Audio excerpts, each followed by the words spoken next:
myself. Oh no, give me that cell. Oh, I gotta go like Cobain. 8 years to the grave, gone insane. My blood got propane. How you gon' go and throw my name with shame? Already cross-faded, making it to the disco. I hate it, and you know how this goes. You framed it, picture painted in my room. This that real life shit, none of Zoom. Got the scene in it. Make sure you subscribe to JerCrispy. What's up, y'all? Shows the most, does the most. JerCrispy, welcome back to another video. Patrick CC.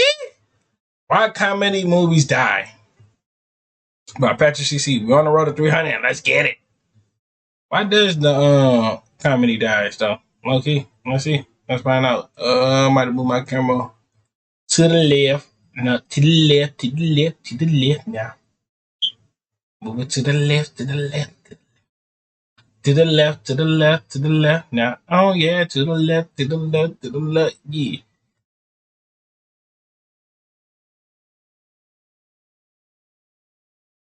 Let's get it. Comedy movies have been dead for the past decade, which is especially depressing because Hollywood stopped making funny movies when we needed them the most. The past 10 years have been some of the most chaotic and divided times in modern history. Politics taking over literally everything, cost of living skyrocketing, and people spending hours online doom scrolling an infinite feed of bad news. If there was ever a time we needed to collectively sit in a theater and just laugh at something stupid, it's now. But it wasn't always like this. During the 90s and early 2000s, we were getting multiple hilarious comedy films each year. I bet you forgot how stacked the year 2004 was. Anchorman, White Chicks, Dodgeball, Mean Girls, Napoleon Dynamite, all in the same Oh yeah, White Chicks was so fucking funny. And this movie is actually funny too. year. If we got one movie as funny as any of these in the past 5 years, we would be grateful. But this isn't even just an opinion. The data doesn't lie. 2016 was the official point of no return for comedy films. In that year, comedies made up about 12% of the domestic box office and pulled in $1.1 billion. Just 1 year later, their share was nearly cut in half to 7%, with gross revenue dropping to $790 million, making it the single biggest one-year collapse on record. After that, it was all downhill. 2022 was particularly abysmal, with the entire genre of comedy grossing $259 million. That is an entire year of movies that gross less than just what The Hangover did in 2009. So what happened to comedy films after 2016? Well, there are a few things we have to consider, but it all boils down to one major reason. And today we are going to discuss everything, starting with how Hollywood lost the creativity that we used to see in small, medium, and high-budget comedy films. The beauty of comedy is that it's boundaryless. Unlike drama, kind of action, or even horror, it doesn't really need to play by any established rules. A comedy can start with literally anything: a talking animal, a man stuck in a time loop, a dodgeball tournament, a pair of clueless detectives, and turn it into a creative masterpiece. The premise doesn't have to be realistic. It doesn't even have to make any sense. As long as it's funny, it works. Take Ace Ventura: Pet Detective, for example. What a unique concept. A private investigator who specializes in finding lost animals and solves crimes through pure chaos and speaks almost... That nigga Jim Carrey, bro. That nigga is a mysterious ass nigga too. I'm just gonna say this, bro. That nigga need to go ahead and drop that Grinch too. We need that part 2, that Grinch too. Jim Carrey, we need the part 2. The real life version. Come on. We definitely need it. And we need a part 2 of The Mask. I need a part 2 of that bitch. That ass. Entirely in one-liners. At one point, he's literally crawling out of a rhino's ass. What And the again, fuck? Jim Carrey was kind of a cheat code for 90s comedies. Films like The Mask and Liar Liar showcased his ability to immerse us into the most ridiculous plots imaginable. Carrey had this cartoon-like elasticity. He could bend and contort his face and body, which made even the dumbest scenes or dialogue unforgettable. Or what about Dumb and Dumber, which is literally just a movie about two dumbasses? You go straight ahead and you make the left over the bridge. That's a lovely accent you have. New Jersey? Austria. Austria? Well then, good day, mate. Let's put another shrimp on the barbie.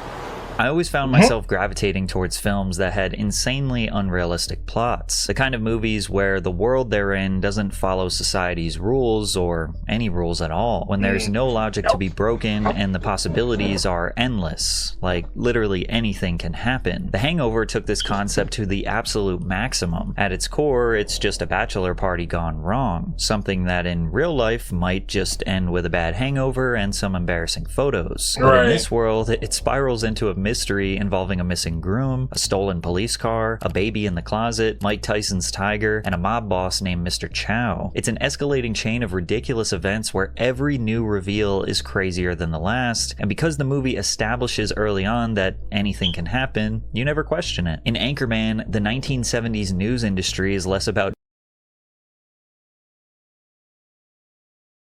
You couldn't pay me in the world to do some shit like that, bro.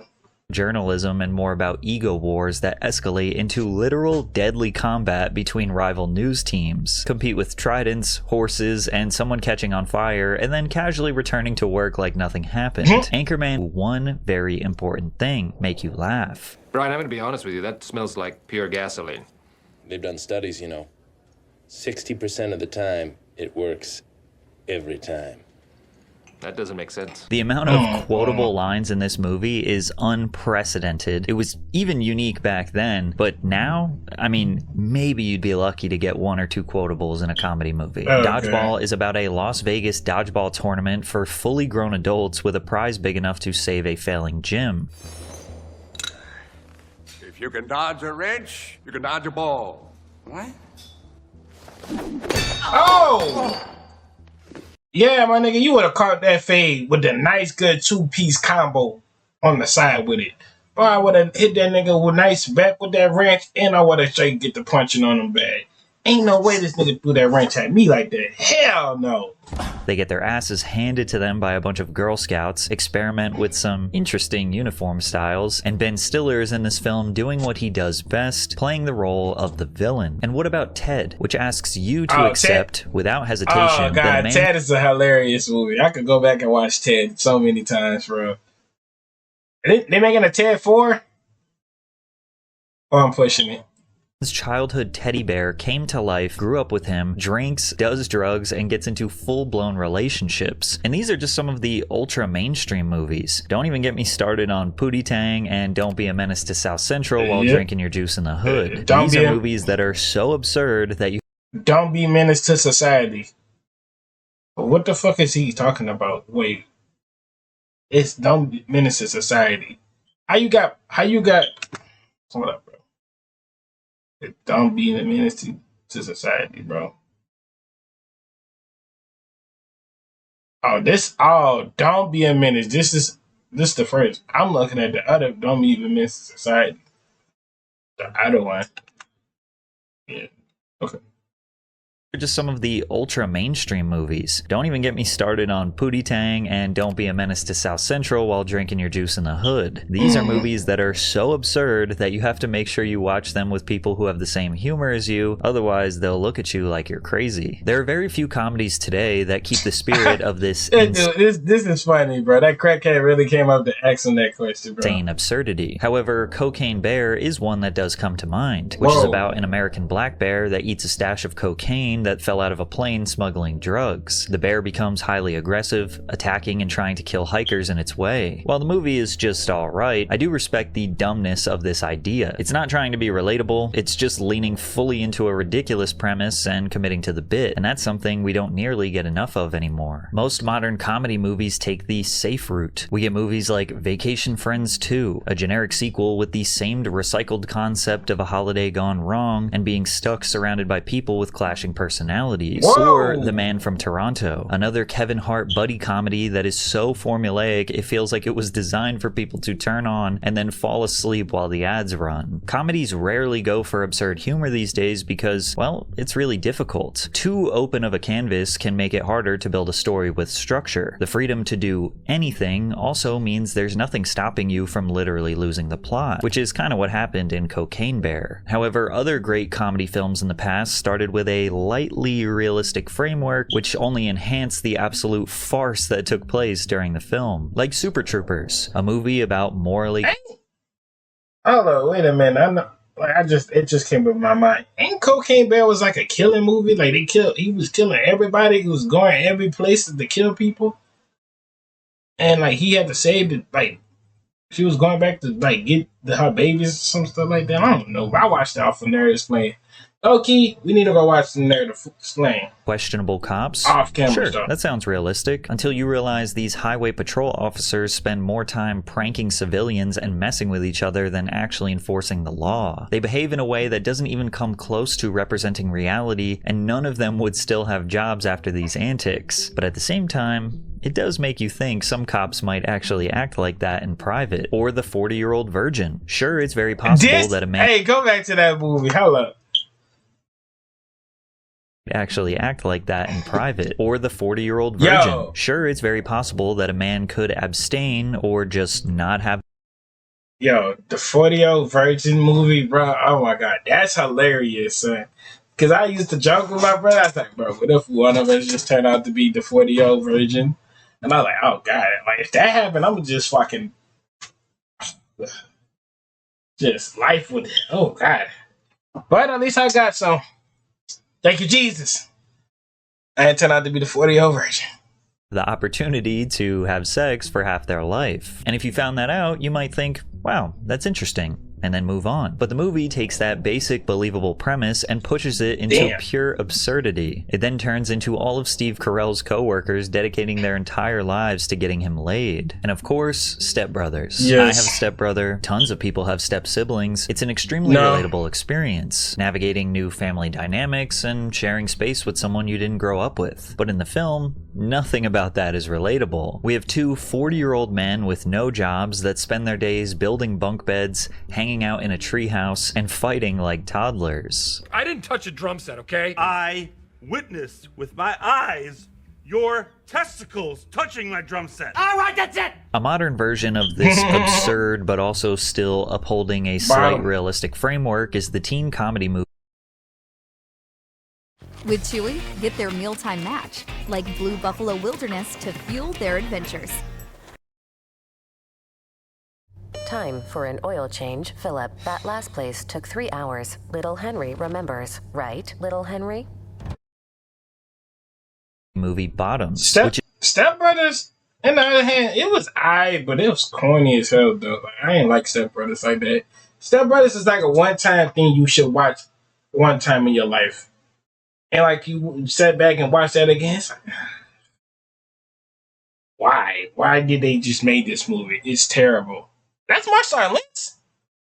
Let me find out that's Marshawn Lynch. It's basically just another silly high school movie, but through the lens of two queer students. The high school jocks in the film wear their full padded football uniforms 24/7, in class, at parties, while sleeping. It's obviously unrealistic, but it's a funny way of critiquing jocks that dedicate their entire personality to the sport they play. Oh, and a nice touch was throwing one of them in a cage in the classroom for absolutely no reason. Try telling Dimitri Walker that.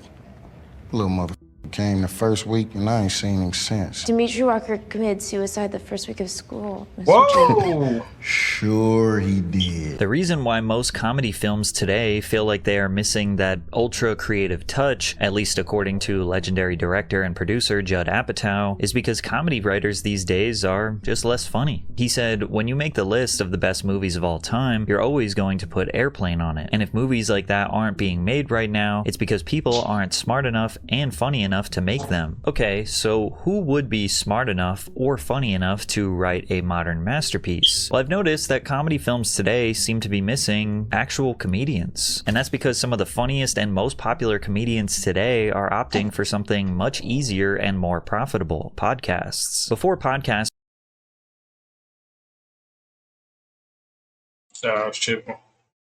became wildly popular, comedians had essentially 3 routes to earn a career: get a job on Saturday Night Live, secure a TV sitcom, or get a role in a comedy film. The mainstream visibility earned through these avenues allowed comedians to fill seats in comedy clubs across the country. The vast majority of the comedians responsible for your favorite comedy films were originally platformed by SNL. Eddie Murphy, Bill Murray, Will Ferrell, Mike Myers, Chris Farley, Adam Sandler, Kristen Wiig. I could keep going on and on. It was much easier for a current or ex-SNL cast member to pitch a movie to a major studio because they have already proven to the industry that they are funny. So when these comedians began to see success in films in the 2000s...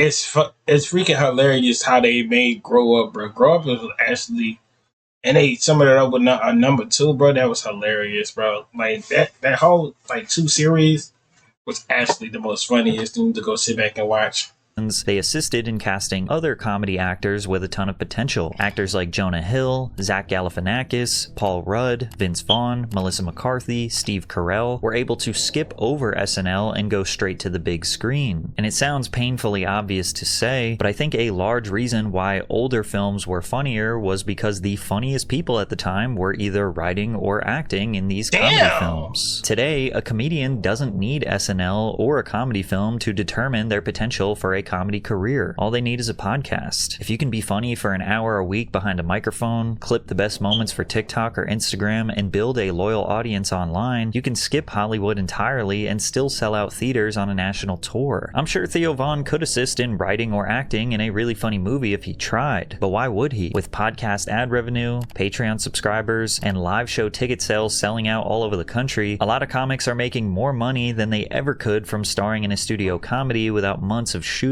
studio interference, or the risk of a box office flop. This shift is a huge win for independent comedians, but a huge loss for comedy films. The performers who would have once been fighting to star in the next Step Brothers or The Hangover are now trying to get a spot on the Joe Rogan podcast or be interviewed by Theo Von. They don't need to spend years chasing a studio deal, and they don't have to share their earnings with a production company. It's a double-edged sword. On one hand, we can now hear from our favorite funny person every single week, sometimes multiple times a week, without waiting years for them to land a movie role. But the trade-off is that we don't get these larger-than-life, culturally defining moments that comedy films used to create. Nobody is quoting a podcast episode 15 years later the way people still quote Anchorman or Superbad. Well, except this one. My mother's very pretty. She's a beautiful woman. Unlike your cross-eyed mother. Well, you don't have... You know what? And it gets to a point of life that, is you joking, bro, or you dead ass, serious? Because, my nigga, don't play by nobody's mama like that. Come on now. Let's be real. You will never want nobody to play about your mom. Don't play about that dude's mama like that, bro. I'm just, for real. I'm not Bobby Mata. I'm Bobby Mom. And another big reason and then he just sitting there laughing about that stuff. Bro, that's fucked up. But, nigga was making a joke. But if his mama passed away or some shit, then he'll be in this bitch, be booing, fucking crying. I don't get about these whack-ass podcasts. That's why I only watch 2 podcasts. Easy and RDC, the back and forth. That's the only 2 podcasts I will watch. Decline of comedy films, as predictable as it is, I know, but we have to talk about cancel culture, because there are some components of this that make it a real factor. I think it goes without saying that most jokes these days receive backlash when they touch on political or social issues, but comedians have incorporated political undertones in their work for decades. Stand-up legends like Richard Pryor and George Carlin have long pushed boundaries and tackled sensitive topics like race, war, religion, gender, and government policies. The biggest difference is that in earlier eras, their controversial material was more likely to be seen as a part of their artistic persona rather than something to be taken literally. The same thing went for comedy movies. People generally understood that jokes were just jokes, with no intention of doing any actual harm. Then again, societal norms just simply change, and a lot of people today feel that making jokes or making light of very sensitive issues or topics is just not okay. We should not be joking about these things. The 1981 comedy movie Porky's involves male characters spying on naked female students. This was then treated as harmless fun, but now recognized as harassment. The 1984 comedy Revenge of the Nerds includes a disturbing scene where a character disguises himself to trick a woman into sex, something that would now be recognized as rape, not humor. The 1994 film Ace Ventura: Pet Detective has been widely criticized in recent years for the way it mocks a trans woman. The 2001 comedy Shallow Hal centers on the idea that an overweight woman is only seen as attractive through hypnosis, promoting... I mean, ain't nothing wrong with big guns and stuff like that. Besides that, why is every movie now everybody just taking a offense to it now. Like, bro, that stuff happened way back, bro. Like that, let that shit slide way back. Stop trying to bring it to 2025. And I see y'all taking little quotes or little songs to it, and then y'all making edits, and that's how y'all niggas blowing off of that TikTok. Y'all smart, but that stuff gonna die down sooner or later. Harmful stereotypes. 2007's Norbit has been criticized for its offensive portrayal of black women. The character Rasputia is depicted as an aggressive, loud, violent, hypersexual, and domineering woman. And there's even a scene in Step Brothers that makes unapologetic jokes about white supremacy and Nazism. Chances are, if you rewatched any comedy film you loved in the past, you know, that's funny. That's lucky funny. They go the Bean Dude. All right, now Norma is funny because there's one scene. The lady was talking about, I'm 285. I'm 168 or some shit, like whatever she said, and she slid down and all the water came out.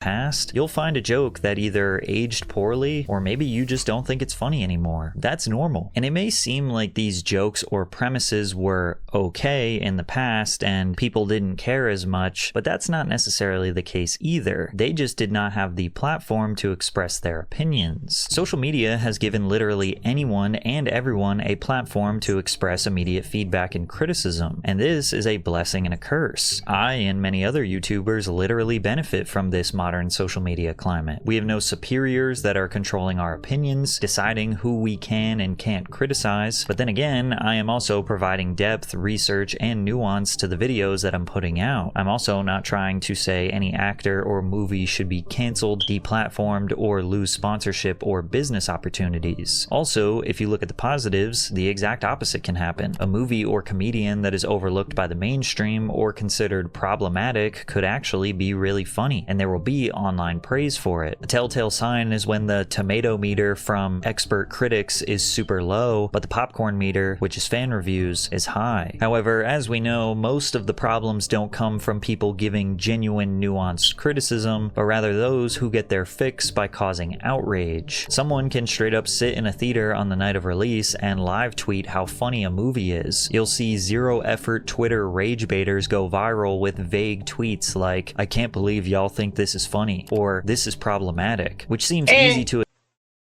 For a stance of people, some people have opinions and it's good, but your opinion might be wrong sometimes. Like my opinion might be funny. Oh, let's say I say the little rag rack is funny, and you telling me I post that on Twitter. You telling me, oh my god, Little Red Racks was terrible. I hated that movie. Bro, you know how many niggas is gonna come behind that and say, the fuck is wrong with you? Little Red Racks was actually a fun, comedy, funny movie. What is we talking about? Like, some people just need to don't tweet before you say it. Look before ahead. See your future and say, what would that benefit me as a person? Tweeting it. Now people just bashing me, blowing up the comments and stuff like that. Just, come on. Ignore, but it will genuinely don't let you be a streamer, a YouTuber, a rapper, or anybody that's famous and big. Oh, let you put a tweet out. Your fans will dog you like a fucking dog. On God, it happened to most of the streamers right now.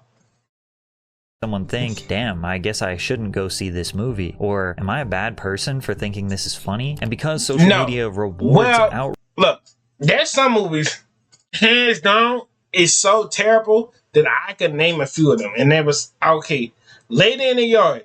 That movie was so goddamn garbage, bro. And like, bro, one of my friends was like, oh yeah, I'm about to go watch Lady in the Yard. I told her, don't watch that shit. It's gonna be a waste of time, waste of money, and shit like that. Like the Lilo and Stitch. I mean, Lilo and Stitch movie, it was good. But I ain't fuck with the ending. And I ain't fuck how they ain't put old dude in that movie. Y'all know what I'm talking about. The little big whale dude, the little whale alien dude. They ain't put that nigga in the movie. And they made that girl, Lilo's sister, fine ass, went to college. Like, huh? That's crazy, bro. outrage, this can snowball into proof that the comedian, actor, or producer is a terrible person who is somehow unworthy of ever working again. People will read critical tweets with hundreds of thousands of likes, and they might disagree with what the people are saying, but because it has so much engagement and so many likes, it makes people change their opinions, change their minds. Maybe this isn't funny. Maybe I shouldn't think this is funny. And before you know it, there is an all-out online war over what was meant to be a joke. Got this whole other wave where, like, now you have these people who put themselves in the oddest position of being the curators of what was kind or okay, but this wasn't, or I cringe when I look back at this. It's like crazy. I think those are sometimes the cringy. Yeah, all your old videos, you'll sit back when you old, like when you get older, you like, damn, what I was doing when I was young. But then you just look back at it again, you sit there and laugh at it. Like, it's like, it take you like a couple of times out of different days of the year, and you go back, watch that video, you're like, nah, I see what I was talking about. At first, I thought I was cringy. Now, I see how it makes sense what I was doing. Because I still do this to this day. I think I was cringe at one point, and I was saying, like, most of the, and I sat back and watched it, like, the month after that on some stuff. I was like, okay, now I see what my purpose was of doing that. Purveyor of what is funny or what isn't. Like, comedy's a big tent. It's ever evolving. It's not to be dictated. There's no one way to the waterfall. It's a crazy idea that does it up and say, here's how you do comedy. It's like, you got slipping on a banana peel to, totally odd conversations to, there's a wide range of what people find to be funny. And it's like almost like people that would like sit and overanalyze a situation to the point of making themselves feel really good about themselves. And while you might think that nigga lucky to let that Papa Bird off of Rio 2.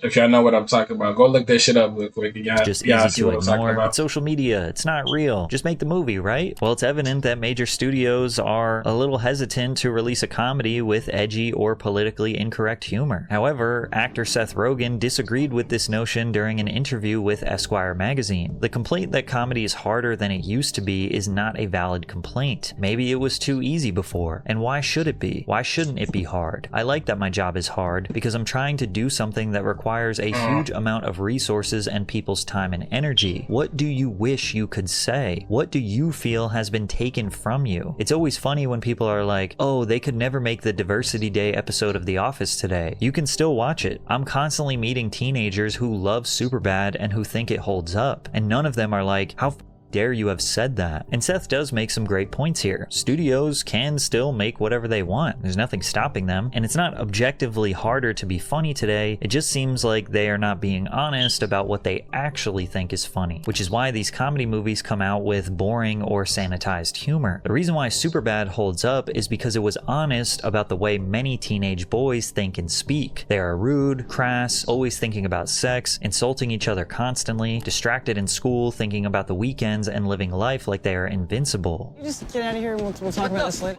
Evan, we're down 2 points. Calm down, Greg. It's soccer. It's soccer. You, man. Hey, Greg, why don't you go pick your pants again? That was like 8 years ago. People don't forget. They call each other gay, sometimes even using the F slur, even though that would widely be considered homophobic and a cancelable offense. Hey, yo, who was in the cast of Project X? Who shot that? Who did that whole thing? That whole big block party on Project X. Not saying, I mean, would it be wrong? I know, like Kira actually beat the best of me, bro. Would it be wrong if I try to do another Project X? See, like another Project X party? Like, how did they get in trouble? As we speak, how did the Project X dude got in like trouble? Like, wouldn't it be wrong for me to throw a whole big fat ass block party or some shit? I don't think it would be wrong. But do it at night, crank up loud ass music, quiet ass neighborhood with that boom boom boom boom boom boom boom boom boom boom. But it probably would definitely get shut down. I mean, did a Project X though. Like, how did these niggas end up getting arrested though? Like, legal when they was doing like legal shit, like fucking. I don't even know. I might need to go back and watch Project X. Oh, Project 22, whatever it was called. Days. I don't know. It's really messed up. Super gay. The way they behave and talk is shocking and inappropriate, but that's what makes it funny because it is somewhat of a snapshot of reality, with the exception that like just the average teenage boy is not that funny. Now you might think this is problematic behavior, and maybe it is, so maybe the film is just not for you. But some take it one step further. They say a film like this is platforming and promoting this disgusting behavior. We are idolizing these morally bankrupt teenage boys, which will justify their bad behavior and maybe even inspire them to act in such a way. Style and substance in the GMC Sierra. Or get 0% APR on select Sierra 1500 models. That's over $4,300 in average finance savings. And hey, that could also be true too. But regardless of how you feel, the movie is good because it is honest. They went for it and they doubled down on it, even though it was politically incorrect. A modern version of Superbad wouldn't ever be made because they would be too afraid to offend anyone while providing a somewhat realistic depiction of a teenage boy who is gross and reckless with his words. And even if they did, they would probably add... Low-key, you know who really could do Superbad on some shit? High Speed and Rakai. That's definitely, you could get that 3 movie. I bet that movie would slap. Do a Kai, Speed, and Rakai thing and make it super bad. Oh, that movie would slap. I'm not gonna hold you. That movie would definitely slap. Some tertiary character who steps in and tries to correct their behavior or be the voice of reason. Then again, sometimes being realistic is not funny. Like look at the 2020 film, American Pie presents Girls' Rules. American Pie is supposed to be a raunchy, disgusting depiction of the primitive young adult or teenage mind. Sex, drugs, partying. It's unapologetic and incredibly stupid. This modern version was supposed to be the same thing, but from the female perspective. Looking to spice up their love lives before graduation, 4 female high school seniors band together to harness their girl power and get what they want from the boys. Let's just compare really quick. The first clip is from the original American Pie. This is how they wrote a female innuendo. Oh, and this one time at band camp, I stuck a flute in my... Excuse me? What? You don't think I know how to get myself off? Hell, that's what half of band camp is. So, are we gonna screw soon? Because I'm getting kind of antsy. Now compare that to the new American Pie. None of me. Same time though, with a flute won't be that bad, but I probably would still do it. I'm probably gonna hold you. Like that other side of me be like, yes. Let it out. She wants you. I'm like, damn, cool, the nigga, cool. Must need a man to have a healthy life. I am learning that technology has given us incredible innovations in self-pleasure. And like whatever you're into, external. That's all. Who said that now? Now who said that, bro? Internal. Rabbits, wands, vibrators, remote controlled plugs. It's trash. That's all I'm gonna just say. It's trash. Beads, then wall balls and wall balls. Oh yeah, I have two in right now. It is a very specific sensation. Maybe this new version is funnier, and I'm just not the target demographic. So I'll ask my 20% female audience, what do you think is funnier? A girl saying, we don't need men, we have toys. Or a girl saying, I shoved a flute up it at band camp. At times like this, you just be wondering, what is society going to, bro? Like, that ass, what? Like, we could talk more about this on, like, the streamer side, bro, because YouTube, I can't talk about this. I don't want to just say, so, but just know, bro, it get crazy out here, though. It does, though.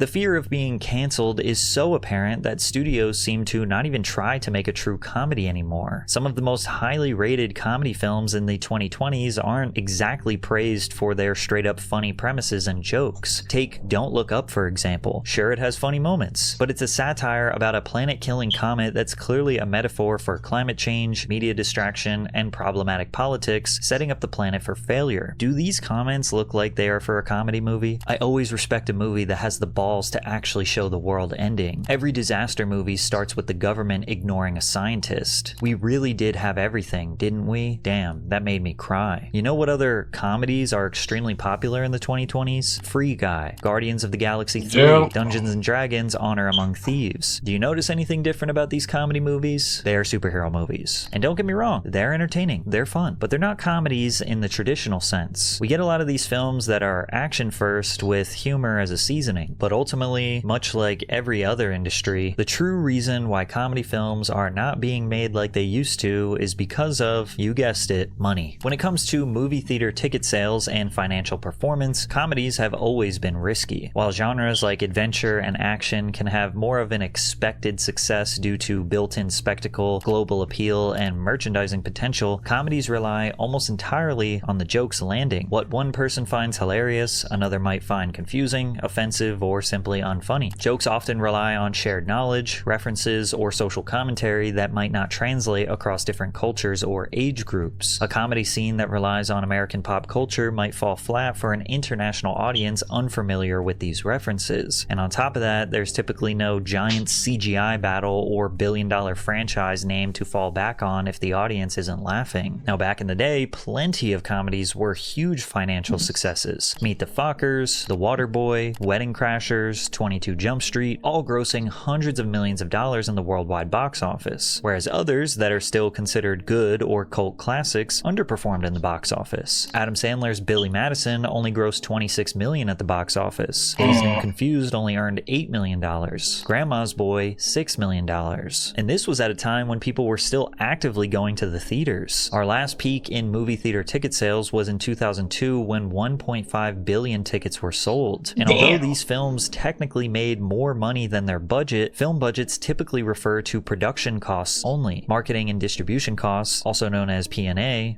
a great, amazing ass movie. They need to make another one like this. Deadpool, like I said a couple videos back, you need another movie by yourself. Wolverine, I'm waiting on a movie by yourself too. We definitely need a game for you, and we definitely need a game for you.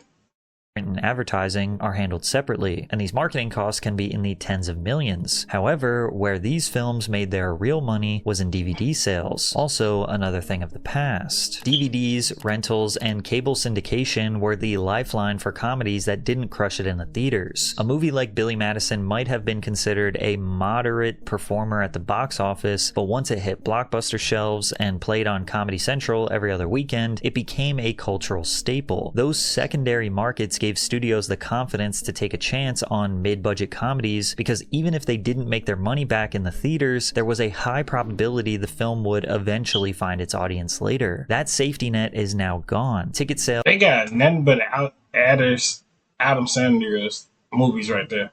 I ain't lying to you, Waterboy is actually a good-ass movie to go back and watch like that ass.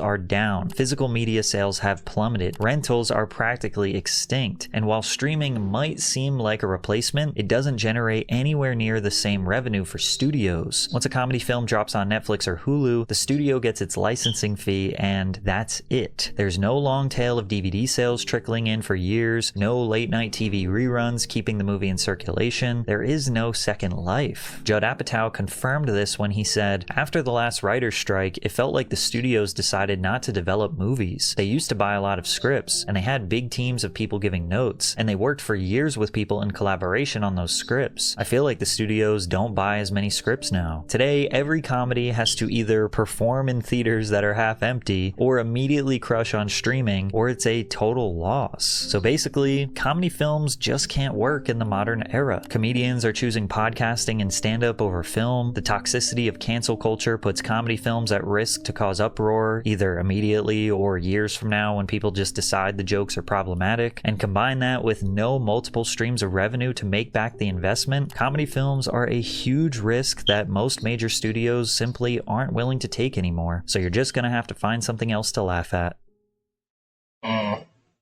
Anyways, my niggas. Alright, I see y'all when I see y'all. Lay y'all to the bottom of my heart. And I'm out. On the road to 300. And how do y'all feel about the comedy? Does it die on that? I feel like it didn't. But we're on the road to 300. So, yeah. Nigga, let's do it.